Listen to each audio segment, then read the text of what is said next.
உதகை அருகே உள்ள பந்தலூரில் நேற்று கனமழை கொட்டி தீர்த்ததால் சாலைகள் வெள்ளக்காடாக மாறின.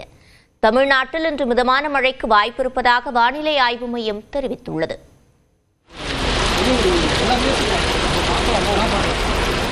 நீலகிரி மாவட்டத்தில் நேற்று பிற்பகல் கடும் பனிமூட்டம், சாரல் மழையும் நிலவி வந்த நிலையில் மாலையில் பந்தலூர் மற்றும் அதன் சுற்றுவட்டார பகுதிகளில் கனமழை கொட்டி தீர்த்தது. இதனால் சாலைகளில் மழைநீர் காட்டாறு போல் கரை புரண்டு ஓடியது.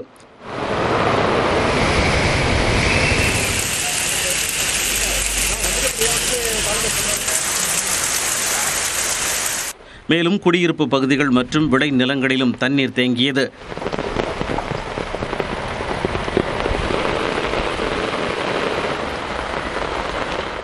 தேவாலா அருகே உள்ள வாழவயல் பகுதியில் கனமழையால் மண் சரிவு ஏற்பட்டது. இதில் ஒரு வீடு சேதமடைந்த நிலையில் பெண் ஒருவர் காயங்களுடன் மீட்கப்பட்டார். இதேபோல தருமபுரி மற்றும் அதன் சுற்றுவட்டார பகுதிகளில் இரண்டாவது நாளாக மழை பெய்தது.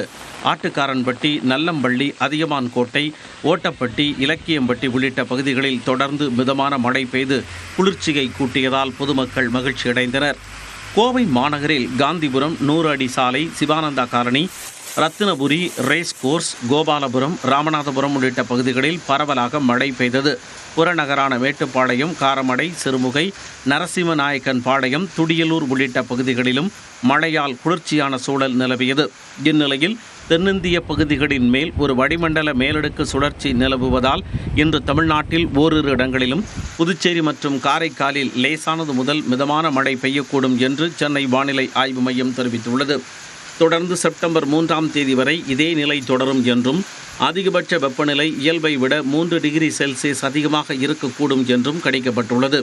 சென்னை மற்றும் புறநகர் பகுதிகளில் இன்று வானம் ஓரளவு மேகமூட்டத்துடன் காணப்படும் என்றும் ஒரு சில பகுதிகளில் லேசான மழை பெய்ய வாய்ப்புள்ள போதும் அதிகபட்ச வெப்பநிலை 35 டிகிரி செல்சியஸை ஒட்டி இருக்கக்கூடும் என தெரிவிக்கப்பட்டுள்ளது.